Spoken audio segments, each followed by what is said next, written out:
ہم لوگ بھی عجیب ہیں، ہر چیز کو مذاق بنانا چاہتے ہیں، دین کے احکامات و تعلیمات کو بھی مذاق بنا رہے ہیں۔ رمضان کے آغاز سے ہی ہم نے شیطان کو اپنے مذاق کا نشانہ بنا لیا ہے۔ حدیث پاک کے مفہوم کے مطابق ماہ رمضان میں شیطان قید کر دیا جاتا ہے۔ اب سب لوگ اس بات پر اپنے فن کا مظاہرہ کر رہے ہیں۔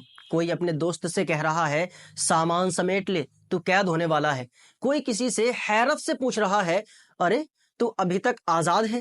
کسی نے لکھا کہ شیطان اپنی تمام تر ذمہ داری اپنے اسسٹنٹ تاجر حضرات کو سونپ کر 1 ماہ کی چھٹی پر چلا گیا ہے، خصوصاً وہ تاجر صاحبان جن کے نام کے ساتھ حاجی وغیرہ لگتا ہے۔ اس پر چند باتیں عرض کرنا چاہتا ہوں کہ ہمارے معاشرے میں دیندار طبقے کا احترام موجود ہے۔ کافی عرصے سے دینی مذہبی شناخت رکھنے والے لوگوں کے خلاف زہر اگلا جا رہا ہے۔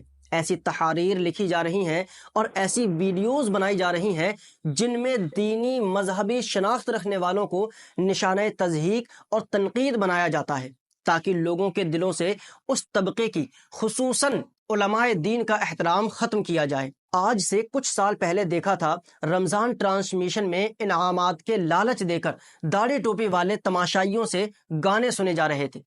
اب بھی اس طرح کی حرکتیں جاری ہیں، بلکہ اس میں اضافہ ہی ہوا ہے۔ حجاب والی لڑکیاں عشقیہ فشقیہ اشعار پڑھ رہی ہیں۔ یہ سب مذہبی طبقے کو بدنام کرنے کی سازش ہے۔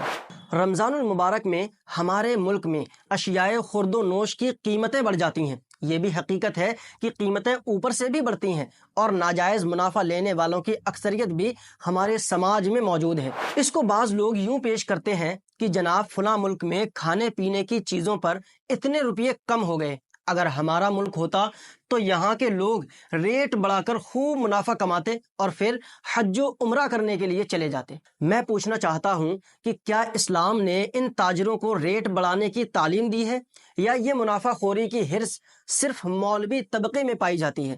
اگر اس میں اسلام کا دخل نہیں ہے اور داڑھی والے تاجر کے علاوہ دیگر لوگ بھی اس میں ملوث ہوتے ہیں تو پھر کسی کی دینداری کو ٹارگیٹ کرنے کی کیا وجہ ہے؟ کسی کی دینداری کو ٹارگیٹ ہرگز نہیں کرنا چاہیے۔ آپ اس کے عمل پر بات کر لیں لیکن اس کی دینداری یا ظاہری حلیے کو طنز کا ذریعہ نہ بنائیں۔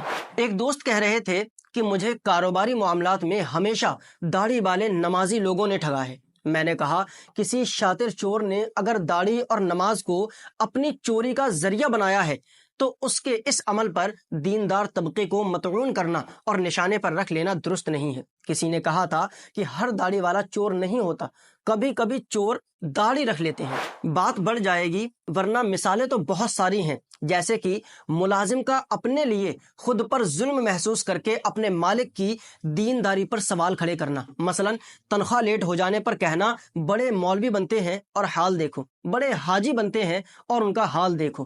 یا پھر راستے پر گاڑی چلاتے ہوئے کسی سے غلطی ہو جائے اور خیر سے اس کی داڑھی ہو تو کہنا او ملا جی نظر نہیں آتا۔ ان سب باتوں کا مقصد یہ ہے کہ کسی کی دینداری پر حملہ نہ کریں۔ اگر کسی کی کوئی غلطی ہے تو اس غلطی پر بات کر لیں، ورنہ کہیں کوئی شیطان کی آڑ میں اپنا کام نکال رہا ہوگا اور ہم بے خبری میں بات تو ٹھیک ہے کہہ کر اس پیغام کو آگے پھیلا کر اس کے معاون مددگار بن جائیں گے۔